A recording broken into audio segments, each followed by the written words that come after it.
If you still love the idea of sanity-destroying creatures and concepts beyond the rude boundaries of space and time, but are dismayed by rampant racism and lack of female representation, it's time for you to rediscover cosmic horror.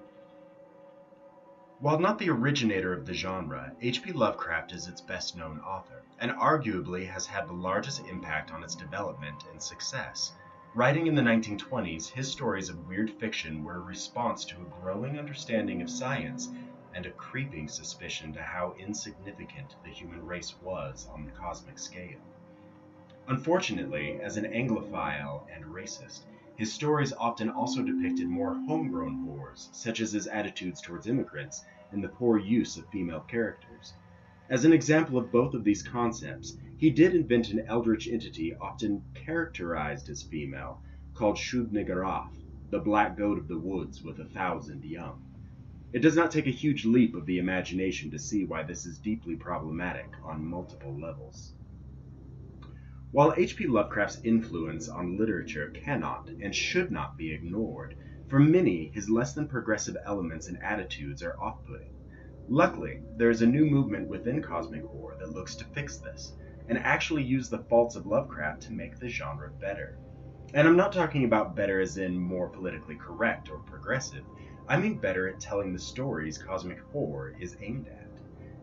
N.K. Jemisin's The City We Became specifically tackles racism as an existential threat to artistic and cultural identity. Lovecraft Country by Matt Ruff deals with the cosmic horror themes, but sets them in Black America in the 1950s.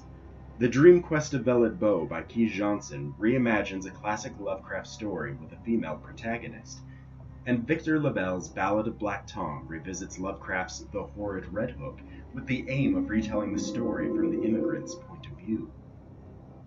All of these stories not only breathe fresh air into the genre, but they also find more relevant social topics to explore the tropes of what makes cosmic horror terrifying.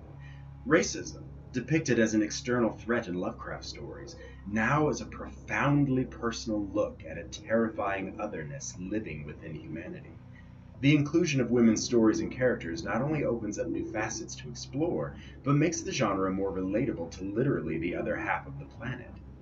The work of these authors is critical, because there is value in the themes of cosmic horror independent of the problematic devices used by one of its most influential contributors. Cosmic horror helps us understand our relationship with the unknown and reconcile human experience and values against an uncaring and alien universe. In the 1920s, that involved advances in astronomy and physics. 100 years later, in the 2020s, that narrative edge is now a concept explored by seeing such horrors reflected within ourselves and our societies.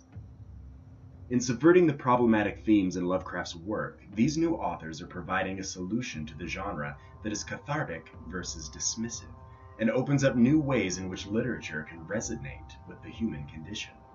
So, if you like your stories weird, cerebral, and full of tentacles, but also more relevant, treat yourself and rediscover what the new cosmic horror has to offer.